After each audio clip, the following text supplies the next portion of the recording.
ইরানে মার্কিন ইসরায়েলি হামলা এবং খামেনির মৃত্যুতে কেন্দ্র করে দুই ভাগে বিভক্ত বিশ্ব রাজনীতি। হামলার প্রতিবাদ জানিয়েছে রাশিয়া, চীন এবং ব্রাজিল। বিপরীতে যুক্তরাজ্য, ফ্রান্স, ইউক্রেন সহ ইউরোপের দেশগুলো বরাবরের মতোই সমর্থন দিয়েছে যুক্তরাষ্ট্র এবং ইসরায়েলকে। মধ্যপ্রাচ্যের দেশগুলো মার্কিন হামলার নিন্দা না জানালেও তেহরানের পাল্টা হামলার নিন্দা জানিয়েছেন।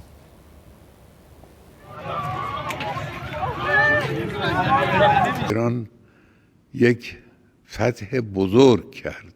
ইরানের উপর যুক্তরাষ্ট্র ও ইসরায়েলের যৌথ হামলা আর সর্বোচ্চ নেতা আয়াতুল্লাহ আলী খামেনিকে হত্যায় বিশ্ব রাজনীতি হাঁটছে আগের পথেই। ইরানের এই দুঃসময়ে পাশে দাঁড়ায়নি খুব বেশি দেশ।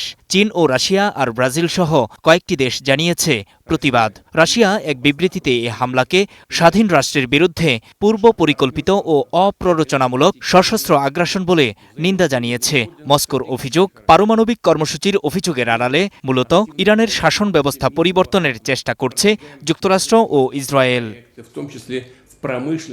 চীন বলছে, ইরানের জাতীয় নিরাপত্তা ও ভূখণ্ডকে সম্মান করা উচিত। ইরানের বিরুদ্ধে সামরিক হামলায় চীন অত্যন্ত উদ্বিগ্ন। দেশটির পররাষ্ট্র মন্ত্রণালয়ের এক মুখপাত্র অবিলম্বে হামলা বন্ধ করে আলোচনার টেবিলে ফিরে আসার আহ্বান জানিয়েছেন। ইরানে হামলার নিন্দা জানিয়েছে ব্রাজিলও। বিপরীতে আমেরিকা ও ইসরায়েলের পক্ষেই দাঁড়িয়েছে মার্কিন মিত্র দেশগুলো। যুক্তরাজ্য, ফ্রান্স, ইউক্রেন, আলবেনিয়া, হাঙ্গেরি সহ পশ্চিমা দেশগুলো পুরোপুরি সমর্থন দিয়েছে যুক্তরাষ্ট্র ও ইসরায়েলকে। মার্কিন হামলার জেরে মধ্যপ্রাচ্যের বিভিন্ন দেশে থাকা ঘাঁটিগুলোতে পাল্টা আঘাত করেছে ইরান।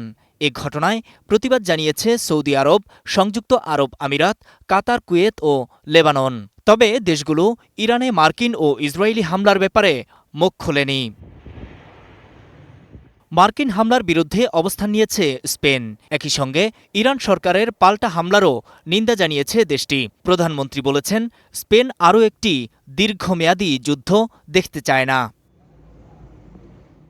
এদিকে ইরান ও উপসাগরীয় অঞ্চলের সাম্প্রতিক ঘটনাবলিতে গভীরভাবে উদ্বিগ্ন বলে জানিয়েছে ভারত। সকল পক্ষকে সংযম দেখানোর আহ্বান দিল্লির। নূর মোহাম্মদ, স্টার নিউজ।